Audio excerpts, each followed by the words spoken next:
भगवान शंकर अति क्रोधित होकर आते हैं। वीरभद्र ने सबको यथा योग्य प्रसाद दिया और सब डरने लगे। भगवत जब अति क्रोध, भगवान शंकर संहार के देवता तो हैं ही, और अति संहार की जब ओर उन्मुख हुए तो कोई प्रार्थना के लिए आगे नहीं आ रहा।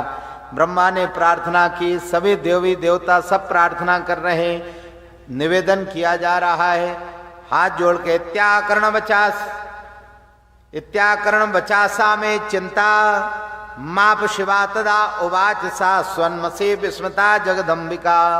सारे लोग, देवी भी मना रही हैं, देवता भी मना रहे हैं, लेकिन भगवान शंकर का क्रोध कम नहीं हो रहा।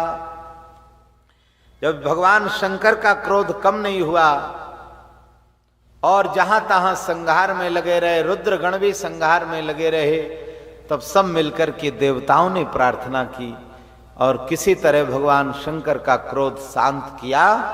तो तब सती का देह स्मरण आया और सती के शरीर को भगवान शंकर ने उठा लिया। उठा करके शरीर लेकर के और आकाश मंडल में घूमने लगे। सारे देवताओं ने प्रार्थना की कि बाबा अब तो सती निष्प्राण हो गई, उसके शरीर को अब लेकर के क्यों घूम रहे हो? सती के शरीर को लेकर के आप क्यों यत्र तत्र भ्रमण कर रहे हैं? या सती से आपका बहुत प्रेम था, अब प्रेम जताना चाहते हो? और यदि प्रेम था तो आपने संकल्प क्यों किया? अगर सती में इतनी आसक्ति थी तो आपने संकल्प किया था कि मैं अब सती का त्याग कर रहा हूं। पहले तो छोड़ दिया, जब तक वो रही तब तक उसका मान नहीं किया। अब जब उसके प्राण चले गए तो कलेजे से लगाकर संसार को क्या दिखाना चाहते हो? भगवान शंकर ने कोई उत्तर नहीं दिया।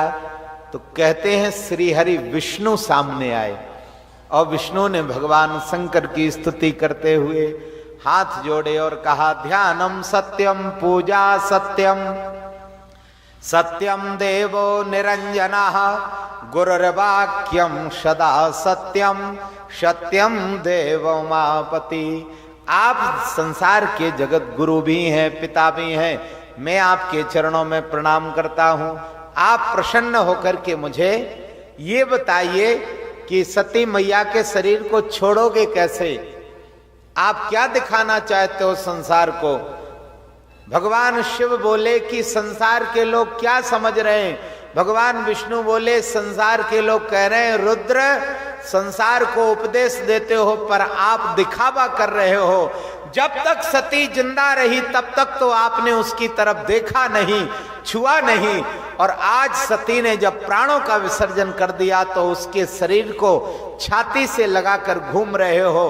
भगवान शंकर बोले मैं सती से बहुत प्रेम करता हूं, इसलिए सती के शरीर को लेकर नहीं घूम रहा, अपितु मैं संसार को इस महासती के शरीर का दर्शन करा रहा हूं कि ये वो सती है जिसने अपने पति के अपमान का बदला लेने के लिए अपने पिता के यज्ञ में प्राणों की आहुति दे डाली।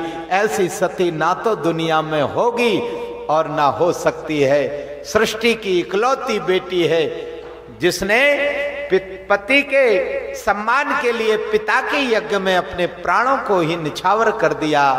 इसलिए साक्षात भगवान ब्रह्मा विष्णु महेश 33 कोटि देवता उस शरीर का, सती मैया के शरीर का अभिनंदन करने के लिए, प्रणाम करने के लिए, वंदन करने के लिए उपस्थित हो गए और प्रार्थना कर रहे हैं कि मैया आपने तो बहुत बड़ा कार्य किया है। भगवान शंकर बोले ये सामान्य शरीर नहीं है, जगदम्ब महामाये जगदीशे महेश्वरी कृपाम कृत्वा नमस्तेस्तु दर्शितम स्वबपुर्ममो प्रसीद भगवत्याग्दे प्रसीद शिवरूपिणी प्रसीद भक्त वरदे जगन्माये मन नमोस्तुते।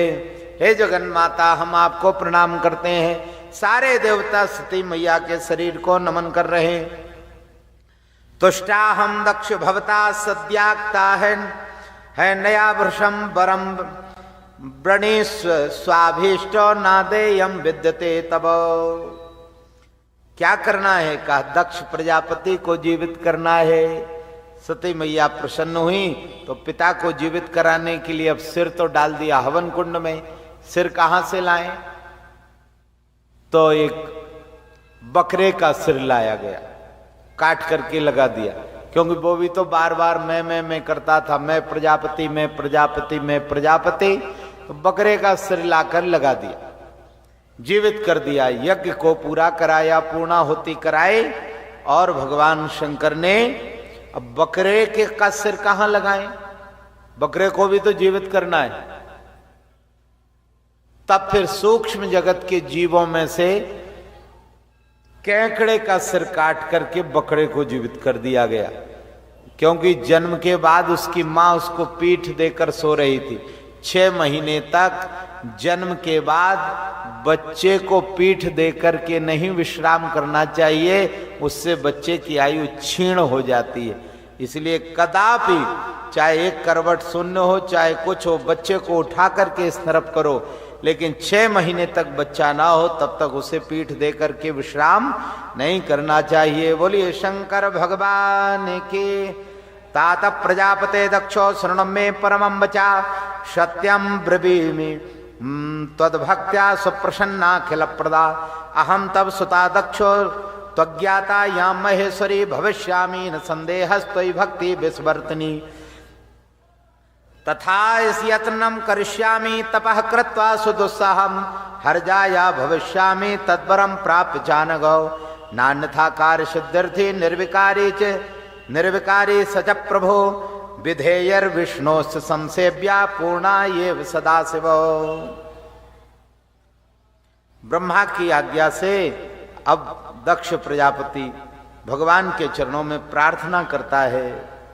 ब्रह्मन् विदे महाप्राज्ञो बदनो बदना बदतांबरो दक्षे ग्रहम गते प्रीत्या किं भूत तदंतरम दक्ष प्रजापतिर्गत्वा स्वाश्रमं हृष्टमानसा सर्गम चकार बहुधा मानसं मम चाज्ञया ताब्रहितमावलोक्यो प्रजा सर्गम प्रजापति दक्षो निवेदयामासो ब्रह्मणे जनको में। महाराज दक्ष बोल रहे हैं, ब्रह्मांस्तात प्रजानाथो वर्धनते ना प्रजापवो। ब्रह्मा कहते हैं कि हे प्रभु, प्रजा का वर्धन भी आपसे होता है, संरक्षण भी आपसे होता है, पालन भी आप करते हैं, संहार भी आप करते हैं। ब्रह्मांस्तात प्रजानाथो वर्धनते ना प्रजापवो मया विरचिता सर्वास्ता तावत्यो ही स्तता खलु किम करोमि प्रजानाथो वद्यर्थे या वद्यर्युः कथयात्मना तदुपायम समाचक्षो प्रजा कुर्याम न संशया। ब्रह्मवाच, ब्रह्मा जी आगे भी और अच्छी बात कहते हैं। काले गते बहुतरे मम पुत्रा प्रजापति नासम निशम पुत्राणाम नारद दन्वत्ततः। बहुत समय हो गया है, सारे देवताओं ने तो प्रार्थना की अलग अलग भगवान शंकर की। भगवान शंकर तो बड़े प्रसन्न है, न जाने कौन से गुण पर दया निधि जाते हैं। थोड़ा सा प्रयत्न करो तो शंकर जी प्रसन्न हो जाते हैं। बोलिए शंकर भगवान की। अब भगवान श्री हरि साक्षात सती मैया के सामने खड़े हो गए। मरते समय जब प्राण जाने लगे तो उन्होंने वरदान मांगा है, सती मरत हरिसन बर मांगा, सती मरत हरिसन बर मांगा। कौन सा वरदान? बोले बार बार शिव पद अनुरागा। हे प्रभु नारायण, आप मुक्ति के देवता हैं, इसलिए मेरी प्रार्थना यह है कि जब जब मुझे जन्म मिले तब तब मैं भगवान शंकर के चरणों की अनुगामी बनूं। सती मैया ने मरते समय जब चाहती तो ये कहते हैं कि पति ने मुझे त्याग दिया था और निकाल भी दिया था, पिता के घर आकर मैं यज्ञ में प्राणों का विसर्जन भी कर दिया, लेकिन नहीं, मरते समय सती मैया ने कहा, सती मरत हर सन बर मांगा, बार बार शिव पद अनुरागा। जब जब मुझे जन्म मिले तब तब मैं भगवान शंकर के चरणों की अनुगामी बनूं। शंकर जी के अलावा मैं कुछ नहीं चाहती। बोलिए पार्वती मैया की जय। और अगला जन्म बहुत ज्यादा समय नहीं हुआ, थोड़े समय बाद इधर शरीर समाप्त हुआ। महाराज हिमालय के यहाँ पार्वती के रूप में भगवती जन्म ले लेती हैं। जन्मी पार्वती तन पाई। पार्वती का तन प्राप्त करके नारद जी आते हैं, हस्तरेखा आदि का विमोचन करते हैं। हस्तरेखा देख करके बता देते हैं कि सकल सुलक्षण सुता तुम्हारी। नारद जी जब आए नामकरण आदि किया और बता दिया कि तुम्हारे लक्षणों से संपन्न है, कोई कमी नहीं। लेकिन 2-4 अवगुण है। 2-4 कौन से अवगुण है? कायस का जो पति होगा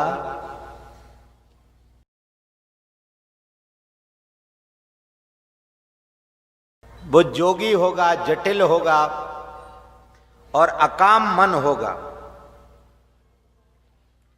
यहां अकाम का तात्पर्य क्या है?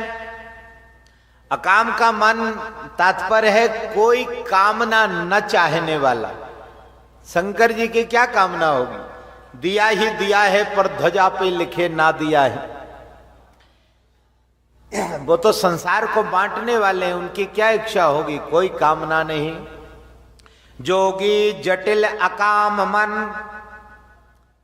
सकल अमंगल वेश। जोगी भी है, अकाम मन है और अमंगल वेश। अमंगल वेश कैसा है? काम मोक्षा खट्वांगम परसुरजनम भस्म फणिना। विभूति को धारण करने वाले, चिता की भस्म को धारण करने वाले, चिता भस्म कृतस्नाना प्रेत संन्यस्ति भूषणा। हाथ में क्या धारण करते हैं? कामोक्षा खट्वांगम परसुरजनम भस्म फणिना। कपालो चेति यत्तव वरद तंत्रोपकरणम सुरास्ताम ताम्रध्यम भवति भ्रूपतिर। भगवान शंकर के चरणों में जो भी है, कोई भी देवता ऐसा नहीं बचा जो ना आता हो। विश्वाद्यम विश्ववद्यम निखिलवयहरम पंचभक्तम त्रिनेत्रम। सारे लोग शंकर जी से मांगते हैं, उन्होंने किसी से कुछ नहीं मांगा। ऐसे सर्वम शिवमयम जगत, ऐसे भगवान शंकर लोक पितामह है। एतस्मिन्नंतरे देवो मुनि लोक पितामह तत्रागमहम प्रेत्या ज्ञात्वा तच्चरितम द्रुतम। इसलिए मैं आपसे क्या कहूँ, और हमसे और तो कुछ नहीं मांग सकते, लेकिन तासाम विवाहम कृतवान धर्मादित्यभिर्तन्द्रिया तदेव शृणु सप्रीत्या प्रणवमामि मुनीश्वराः। ददौ दस्सुतौ दक्षो धर्माय विविबन्मुने त्रयोदश कश्यपायो मुने त्रिनेत्र वंदने। त्रिनेत्रधारी भगवान शंकर में ये 2-4 अवगुण हैं, बाकी तो सब अच्छा है। पार्वती मैया ने सुन लिया, चुपचाप दूर से माँ को सुना रहे थे, लेकिन कान में सुन लिया कि ये जो गुण है वो शंकर में है। इसलिए वो प्रसन्न हो गई कि अब मुझे शंकर के अलावा कुछ नहीं चाहिए। इसलिए बाल्यकाल से जाकर बड़ी सुकुमार उनकी देह है, लेकिन जंगल में जाकर के सूखी बील पत्ती को पा रही, बील वृक्ष के नीचे बैठ करके और ओम नमः शिवाय जपने लगी। जपते जपते पंचाक्षर मंत्र का जप किया। गोस्वामी तुलसीदास जी ने अनुवाद किया तपस्या में। वो कहते हैं अति सुकुमार न तन तप जोगो पति पद सुमरित जे सब भोगो। पति चरणों का ध्यान किया और सारे भोगों का त्याग कर दिया। बोलिए शंकर भगवान की। छोटी सी अवस्था है। बील पात पर मही सुखाई।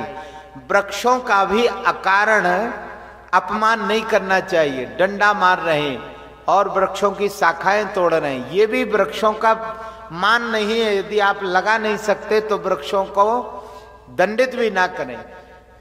साधक व्यक्ति को अकारण किसी वृक्षों की शाखाओं को या वृक्ष को नहीं खंडित करना चाहिए। भगवती पार्वती ने वृक्ष में से बीलपत्ती को तोड़ा नहीं है, बील पाती पर मही सुखाई, जो वृक्ष में से सूख करके नीचे गिर गई हैं, वृक्ष के नीचे उन पत्तों को बीन करके वो पा रही हैं। और जब बारिश होती है तो पानी के ऊपर जो गुब्बारा बन जाता है उसको बारी बतासा कहते हैं। तो बारी बतासा ऐसा हाथ में लिया और उस बारी बतासे को मुंह तक लाई, तब तक वो गायब हो गया। तो मन में ऐसा लग रहा है कि हमने कुछ पा लिया और कुछ पाना है नहीं। इसलिए कछु दिन भोजन बारी बतासा, और कुछ दिन बाद तो जल और वो पानी के गुब्बारों का भी त्याग कर दिया। कछु दिन भोजन बारी बतासा, कछु दिन कठिन किए उपवासा। बहुत कठिन उपवासों को किया और भगवान शंकर को समाचार मिला है। शंकर जी से नारद जी ने कहा कि पार्वती मैया तुम्हारे लिए तप कर रही है। शंकर जी बोले जब से सती गई हैं तब से तो अब साधु बन गया हूं, अब मुझे विवाह नहीं करना। नारद जी बोले ये नई समस्या आ गई। जैसे तैसे सती मैया तपस्या में लगी हैं, ये समाधि में बैठ गए। तो नारद जी ने सारे देवताओं से प्रार्थना की। जब देवता नहीं माने तब नारद जी देवलोक गए और भगवान श्री राम से प्रार्थना की। कहा कि एक काम आपको करना है। कौन सा? कहा तारकासुर इतना भयंकर और बड़ा राक्षस हो गया है, देवताओं की पत्नियों का अपमान कर रहा है, अनादर कर रहा है। जंगल में कटे हुए वृक्षों के जो सूखे डुट्ठ हैं उनको देवताओं की पत्नियों से खुदवाता था कि इन डुट्ठों की मिट्टी हटाकर निकालो, इसको दूना लगाएंगे। ऐसा कठिन काम करवा रहा। जो मना करता था उसी को दंडित करता था। जब बहुत समय हो गया तो देवता मिलकर के शंकर जी के पास गए। शंकर जी ने मना कर दिया तो सब देवता भगवान श्री राम के पास गए और राम जी से कहा कि आप प्रार्थना करें तो आपकी बात मान जाएंगे। और जैसे ही नाम लिया है तो भगवान भी तुरंत तैयार हो गए। हे ब्रह्मन हे हरे में ही युवाम प्रियतरौ सदा, दृष्ट्वा त्वाम च ममानंदो भवत्याति खरम खलो। मेरी प्रार्थना आपसे ये है। कौन सी प्रार्थना है? कहोचितम ना सुरश्रेष्ठो विवाह करणम मम, तपोर रत विरक्तस्व सदा विदत योगिना। बहुत तपस्या हो गई, अब तो विवाह कर लेना चाहिए। किससे? कहा पार्वती मैया तपस्या कर रही। शंकर जी बोले मैं तो विवाह नहीं करूंगा। तो राम जी बोले अगर विवाह नहीं करो तो मेरा आपसे संबंध क्या है, इतना बता दो। शंकर जी बोले आप मेरे स्वामी भी हैं, सखा भी हैं और दास तो है ही है। तो कहा तीनों संबंध है। तो तीनों संबंधों को मैं श्लोक में भी बोल रहे हैं और दोहा में भी बोला है। भगवान ने कहा यदि प्रेम करते हो तो मैं प्रार्थना कर रहा हूं, सारे देवता आपका विवाह देखना चाहते हैं। सारे देवता, उनके मन में बड़ी प्रसन्नता है। सारे समग्र देवी देवताओं की इच्छा है कि आप विवाह करें। यह मुझे मांगे दे, मैं मांग रहा हूं। आप से तीनों संबंध है मेरे, इसलिए आप किए प्रार्थना आपको सुनना पड़ेगा। भगवान बोले चलो आपके आदेश को मैं शिरोधार कर लेता हूं। यदि मैं सिर पर आदेश को धारण करता हूं तो सिर पर तो गंगा है, पानी में कोई चीज डालोगे तो वो डूब जाएगी, इसलिए सिर पर आदेश धारण किया नहीं जा सकता। सिर में गंगा बह रही है। तो कहा फिर क्या करूं? तो शंकर जी बोले एक काम करता हूं, प्रभु श्री राम आपके आदेश को मैं सिर पर धारण करता हूं तो गंगा में बह जाएगा। तो कहा चंद्रमा में मस्तिष्क पर एक तरफ जटाओं में धारण कर लो जहां चंद्रमा धधक रहा है। कहा अगर चंद्रमा में धारण करता हूं तो चंद्रमा में अग्नि है, धगत धगत धगत ज्वल ललाट पट टपाव के किशोर चंद्र शेखरे रते प्रतिक्षणम ममो। चंद्रमा की अग्नि जला डालेगी, जलाकर भस्म कर देगी। इसलिए मैं ना तो मस्तिष्क पर धारण कर सकता, ना जटाओं में धारण कर सकता। तो कहा फिर हृदय में धारण कर लो। शंकर जी बोले हृदय में तो धारण कर लेता, लेकिन हृदय में तो आपका निवास है। सोमम इष्ट देव प्रिय रामू, आप तो मेरे इष्ट देव हैं, इसलिए हृदय में आपका निवास है। आपके मंत्र का निरंतर उच्चारण होता रहता है। हस्ते क्षमाला हृदय कृष्ण तत्वम जहवाग्रभागे वर राम मंत्रम यन्मस्तके केशवपाद तीर्थम शिवम महाभागवतम नमामि। आप तो परम भागवत हैं, जहां चाहे वहां धारण कर सकते हैं। शंकर जी ने कहा यदि गंगा में आदेश धारण करता हूं तो डूब जाएगा या बह जाएगा, चंद्रमा में धारण करता हूं तो जल जाएगा, हृदय में धारण करता हूं तो आपका निवास है। राम जी बोले एक बात सुनो, अपनी वस्तु की रक्षा हम कर सकते हैं, इतनी दूसरा नहीं कर सकता। इसलिए हृदय में हमारा ही निवास है और हमारा ही आदेश है, तो हम हमारे आदेश को स्वीकार कर लेंगे और बार बार आपको प्रेरित भी करते जाएंगे कि आपने हमको वचन दिया है ये काम कर लो, आपने वचन दिया है ये काम कर लो। तो यह बिनती मम सुनहु शिव जो मो पर अति नेह। यदि मित्र मानते हो तो प्रेम करो, और स्वामी दास मानते हो तो प्रार्थना कर रहा हूं। यह बिनती मम सुनहु शिव जो मो पर निज नेह।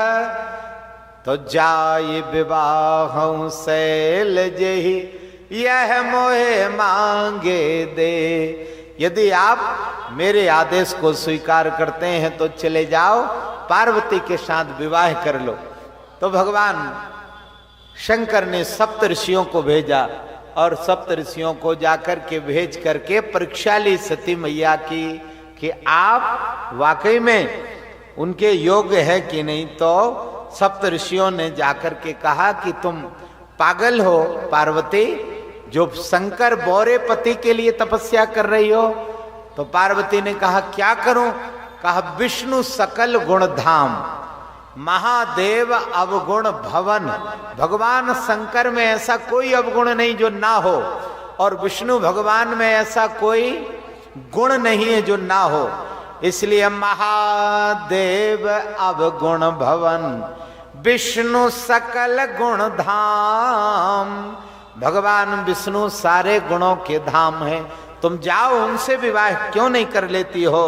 विवाह करणम लोके विज्ञेयम परबंधनम तस्मात् तस्य रुचिर नो में सत्यम सत्यम वदाम्यहम् न स्वार्थम में प्रवृत्ति ही सम्यक स्वार्थ विचिंतनात् तथापि तत्करिष्यामि भवदुक्तम जगद्दितम मत्वा बचो गरिष्ठम वा नियोक्ति परिपूर्तये करिष्यामि विवाहम वै भक्तवत्स्या सदा हृदम। भगवान बोले ये सब बातें तो हो जाएंगी। इधर भगवान संतुष्ट हैं तो पार्वती मैया कहती विवाह तो कर लूंगी, लेकिन एक बात। कहा क्या? सप्तऋषि आप आए, आपकी बात में अस्वीकार नहीं करती, आपकी बात में सिरोधार करती हूं, लेकिन आने में थोड़ी देर कर दी। भगवान विष्णु से कोई मुझे बुराई नहीं है, वो सकल गुण धाम है। अगर महादेव अवगुण भवन है तो विष्णु सकल गुण धाम, मुझे कोई आपत्ति नहीं है, लेकिन थोड़ी सी देर हो गई। यदि पहले आप आ जाते, जो तुम प्रथम ही मिलते मुनीसा, तो धरती में तुम्हारे सिख सीसा।